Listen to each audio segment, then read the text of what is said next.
Our next speaker is Ken Smith. Ken will present the first project of the Interpretive Reading Manual, Read a Story. For those of you who are familiar with either the books or the movies Lord of the Rings, you will remember the Ents, Treebeard, the tree herder that saved the hobbits, Mary, and Pippins from the orcs and Fanghorn Forest. Mary had asked Treebeard to tell them a story about why there were no longer any Entwives in Fanghorn. And he would sing them one of the Ent songs. Ken will read the Treebeard's tale and how the Ents lost their wives. Ken Smith.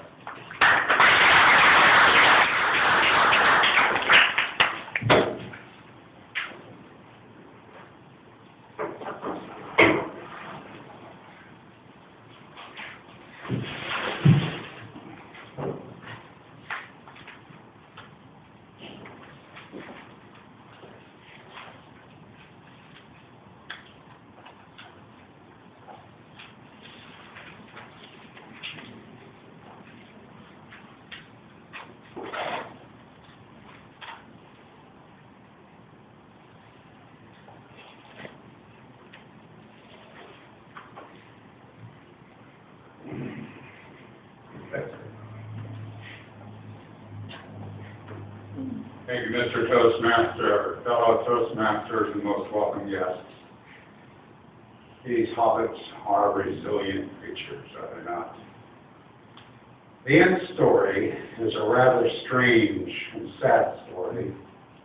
When the world was young and the woods were wide and wild, the Ents and the Entwives, and there were maidens then too. The loveliness of Pemberville, the wand-limbed, the light-footed, in the days of our youth. They walked together and they housed together, but our hearts did not go on growing in the same way.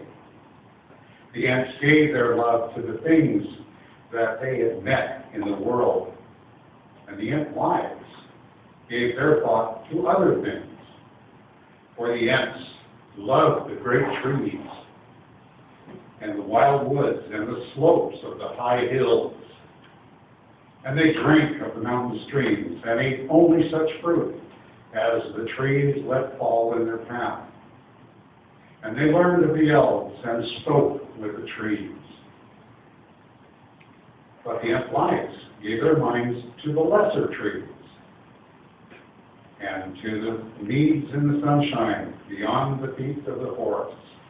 And they saw the sloe in the thicket, and the wild apple, and the cherry blossoming in spring, and the green herbs in the waterlands in summer, and the seeding grasses in the autumn fields. They did not desire to speak with these things, but they wished them to hear and obey what was said to them. The Entwives ordered them to grow according to their wishes and bear leaf and fruit to their liking. For the Entwives' wives desired order and plenty and peace, by which they meant that things should remain where they had set them.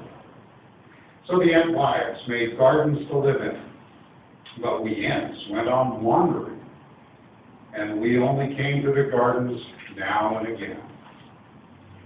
Then, when the darkness came in the north, the Entwives crossed the great river and made new gardens and tilled new fields. And we saw them more seldom. After the darkness was overthrown, the land of the Entwives blossomed richly, and their fields were full of corn. Many men learned of the crafts of the Entwives and honored them greatly. But we were only a legend to them, a secret in the heart of the forest. Yet here and still are, while all the gardens of the Entwives are wasted, men call them the brown lands now. I remember it was long ago, in the time of the war between Sauron and the men of the sea. Desire came over me to see Pemberville again. Very fair she was still in my eyes. When I had last seen her, though, little like the Ent maiden of old.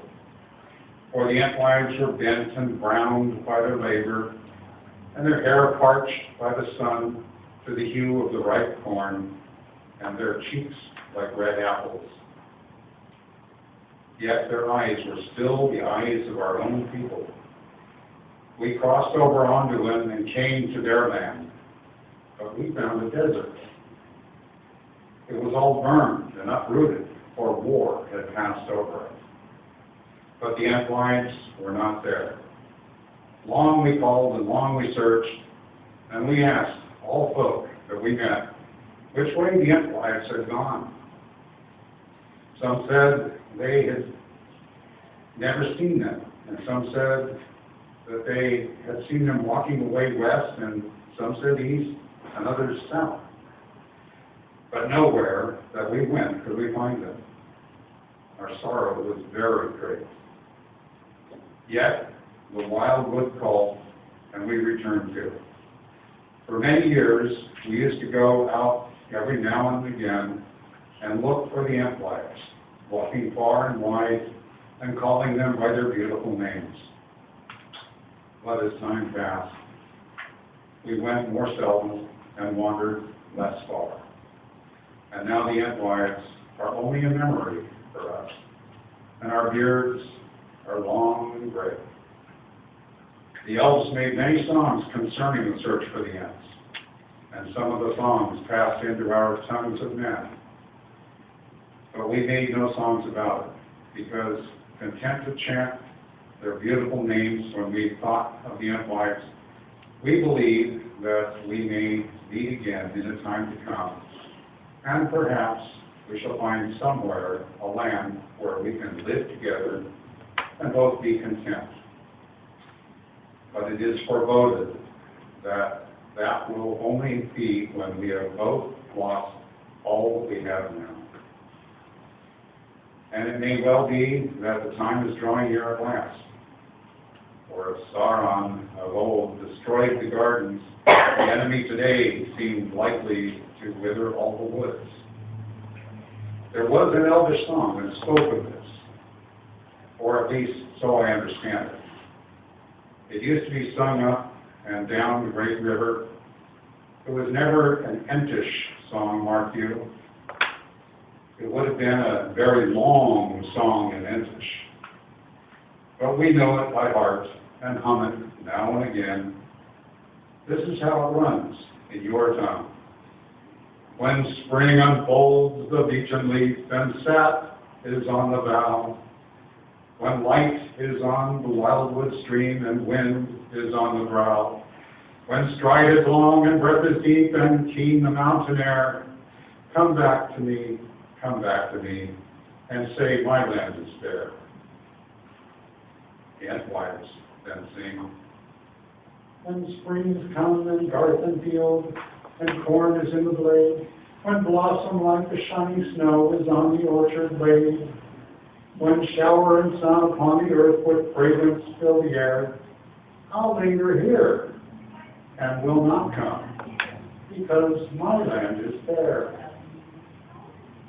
When summer lies upon the world and in a noon of gold, beneath the roof of singing leaves, the dreams of trees unfold. When woodland halls are green and cool and wind is in the west, come back to me, and say my land is best.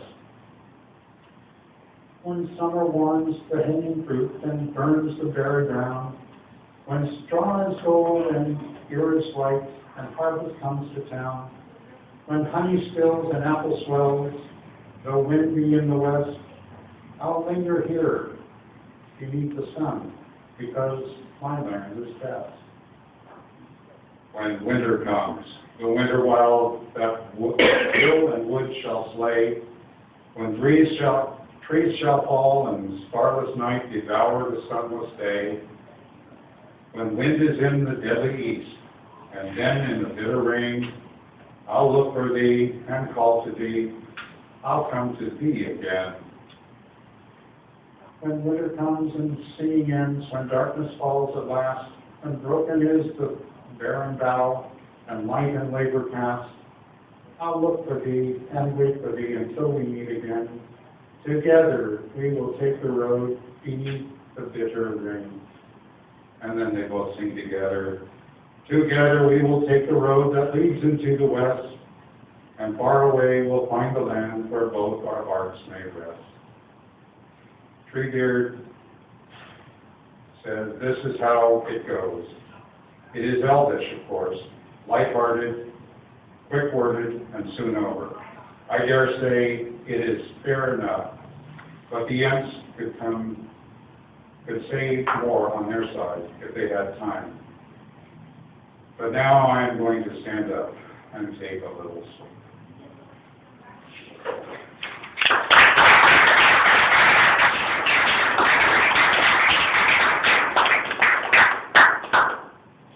Thank you.